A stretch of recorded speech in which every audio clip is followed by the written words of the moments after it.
नमस्कार, the unique news में आपका बहुत बहुत स्वागत है। मैं हूँ इशमीत कौर और इस वक्त हम एनवायरमेंटल पार्क में मौजूद है और हमारे साथ जो है रिटायर्ड पीसीसीएफ ऑफिसर है और साथ ही साथ अभी जो प्रेजेंट पीसीसीएफ हैं वो भी हमारे साथ यहाँ पे प्रेजेंट है। इनसे हम आज कुछ बातचीत करने वाले हैं।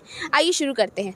सर, सबसे पहले मैं आपसे जानना चाहूँगी कि आज यहाँ पे जो प्रोग्राम किया जा रहा है उसके बारे में कुछ शब्द।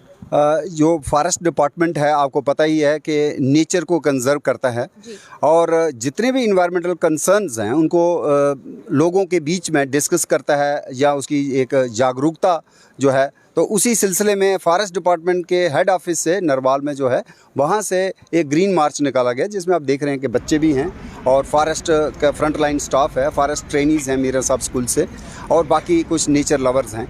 और इन्वायरमेंट पार्क एक ऐसा लंग है जो हमारे जम्मू शहर को साफ़ ताज़ी हवा देता है। दूसरा मांडा है और यहाँ पे जो आज का कार्यक्रम है, चूँकि हमारे स्वतंत्रता के ये एक अमृत काल चल रहा है और उसमें विकसित भारत संकल्प यात्रा भी है और उसके सिलसिले में 2047 तक जो हम अपने भारत की छवि, भारत की जो हम देखना चाहते हैं प्रगति, उसके लिए जो हम हर वर्ग के व्यक्ति विशेष वर्ग, चाहे वो फॉरेस्ट डिपार्टमेंट से जुड़ा है, चाहे वो दूसरे डिपार्टमेंट से जुड़ा है, चाहे वो कहीं भी डिपार्टमेंट में नहीं है, सिटीजन है या स्टूडेंट्स हैं, स्कॉलर्स हैं, हर एक की भागीदारी को सुनिश्चित करने के लिए एक कार्यक्रम जो है वो फॉरेस्ट डिपार्टमेंट की तरफ से आयोजित किया गया है। सर, अभी तक आपने कितने प्लांट्स जो हैं लगा दिए हैं? देखिए, फॉरेस्ट डिपार्टमेंट का काम ही पौधे लगाना होता है, तो जितना भी आप देखते हैं कि वन महोत्सव का टाइम होता है या पहाड़ों में, कश्मीर में खास करके वर्ल्ड आर्बर डे मनाया जाता है, जहां उसको आजकल इंटरनेशनल फॉरेस्ट्री डे 21 मार्च को मनाया जाता है, उसमें पौधे लगाने का ही कार्यक्रम होता है। ये मैंडेट भी है, ड्यूटी भी है और हर साल जो है लाखों पौधे लगाए जाते हैं। कभी कभी ये आंकड़ा जो है 1 करोड़ को भी क्रॉस करता है, लेकिन ये हम दावा नहीं करते कि 100% प्रतिशत उसमें सर्वाइवल होता है। लेकिन अगर हम 50% भी मान के चलें तब भी 50 लाख पौधे जो हैं रोपित होते हैं हर साल, और कब से डिपार्टमेंट लगा है तो फिर आप कैलकुलेट कर सकते हैं। लेकिन इसके साथ जो आज एक अभियान खास करके हमने उसको भी जोड़ा हुआ है, वो है एक पॉपुलर प्रोग्राम जो जम्मू शहर में 19 दिसंबर 2010 को शुरू हुआ था। शायद कहीं ना कहीं मीडिया में और अखबारों में, दूरदर्शन के माध्यम से आपको अवगत होंगे आप, अगर नहीं है तो जान लीजिए। उस प्रोग्राम का नाम था ट्री टॉक। ट्री टॉक पेड़ परिचर्चा, या डोगरी में उसको कहें तो रुख रगड़ा, पेड़ों की बात। और पेड़ जो है उसको आज हमने यहाँ पे भी सेंटर स्टेज में रखा है।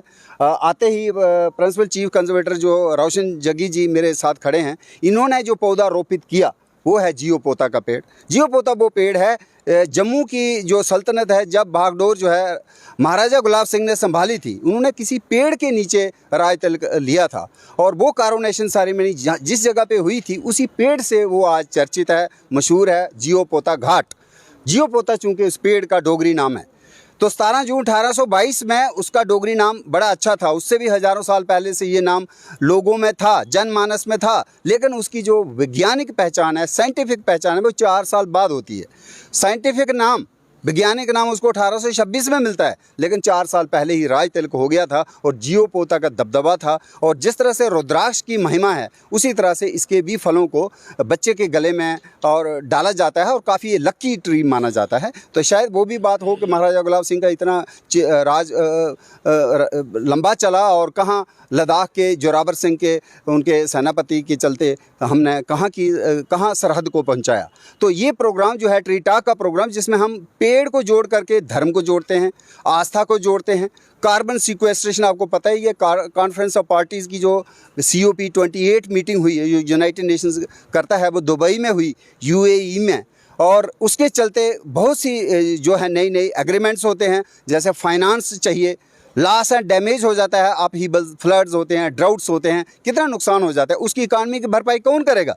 अगर जो डेवलप्ड नेशंस हैं वो ज़्यादा कार्बन एमिशन करते हैं, उनकी हाई इंटेंसिव एनर्जी इंटेंसिव जो है उनकी लाइफस्टाइल है, तो प्रधानमंत्री मोदी जी की भी एक जो मिशन है, मिशन लाइफ फॉर एनवायरनमेंट, हमारी जीवन शैली, हिंदुस्तान की जीवन शैली तो बिल्कुल ही पर्यावरण के साथ दोस्ती वाली शैली थी। और कहीं ना कहीं हम वेस्टर्न कल्चर को देखते देखते हम जिस परेशानी से जूझ रहे हैं, जल बाजू परिवर्तन, जल और बाजू, जल माने पानी, बाजू माने हवा, इनका जो एक बैलेंस है, तवाजुन जो है उसी में कहीं असंतुलित होता जा रहा है, जिसके कारण हम फ्लड्स देखते हैं, ड्राउट्स देखते हैं, या ग्लेशियल आउटबर्स्ट हो जाता है, ग्लॉफ जिसको हम कहते हैं, सिक्किम में भी हुआ था। मानसून में देखें कितना नुकसान हो जाता है। तो ये जलवायु परिवर्तन कहाँ से हो रहा है? कार्बन के इतना ज़्यादा बिल्डअप जो पर्यावरण में हो गया है। लेकिन इसको कार्बन को कम करने में जो भूमिका हमारा जंगल निभाता है, पेड़ पौधे निभाते हैं, इसकी बात करना मुझे लगता है एक किस्म की ये तीर्थ यात्रा के समान है। तो फॉरेस्ट डिपार्टमेंट का मुझे लगता है सभी का ये योगदान जो है कई सदियों से चल रहा है और आगे भी ये जारी रहे। तो ये थी हमारी कुछ बातचीत रिटायर्ड पीसीएफ और प्रेजेंट पीसीसीएफ ऑफिसर के साथ। आपके इस बारे में क्या राय है कमेंट सेक्शन में ज़रूर रखिएगा। आज के अपडेट के लिए बस इतना ही। ऐसी अपडेट्स के लिए बने रहिए द यूनिक न्यूज़ के साथ। मैं हूँ उष्मीत कौर, वीडियो जर्नलिस्ट गगनदीप सिंह के साथ। धन्यवाद।